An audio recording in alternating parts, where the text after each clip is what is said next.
தேவனுக்கு மகிமை உண்டாவதாக. இயேசுவுடைய சீஷர்கள் கை கழுவாம சாப்பிட்டத சில பேர் பார்த்து, இது ஒரு குறையா சொன்னாங்க. ஆனால் இயேசு அதை நிராகரித்தார். எதுக்கு அப்படி செஞ்சாரு? கை கழுவுறது நல்ல பழக்கம் தானே! எதுக்கு ஆண்டவர் நிராகரித்தார்? இத நம்ப இந்த பதிவுல பார்க்கலாம். வசனத்த வாசிக்கிறேன்.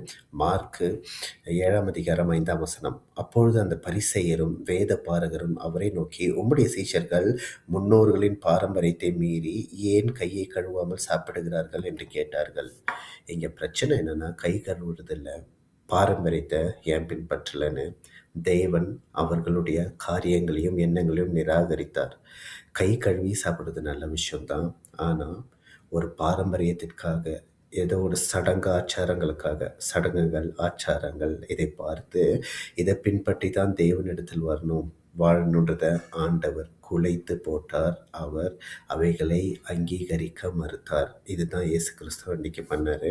13ஆம் வசனத்துல நாம் படிக்கிறோம், நீங்கள் போதித்த உங்கள் பாரம்பரியத்தினால் தேவ வசனத்தை அவமாக்குகிறீர்கள், இது போலவே நீங்கள் மற்றும் அநேக காரியங்களையும் செய்கிறீர்கள் என்று சொன்னார். அதனால ஆண்டவர் சடங்காச்சாரங்களையும் தேவையில்லாத பாரம்பரியத்தையும், மறுபடியும் சொல்ற தேவையில்லாத பாரம்பரியங்களை ஆண்டவர் ஏற்கனவே உடைத்து எறிந்தார், அங்கீகரிக்க மறுத்தார். கை கழுவுறது நல்ல பழக்கம். நீங்க அழுக்கு கையில சாப்பிடணுன்றது இந்த வசனம் தெளிவுபடுத்தல. ஆண்டவர் சொல்றது தேவையில்லாத பாரம்பரியங்களை விட்டு உதருங்கள். தேவனுக்கு அது பிரியமா இருக்கிறது. தேவன் உங்களை ஆசீர்வதிப்பாராக.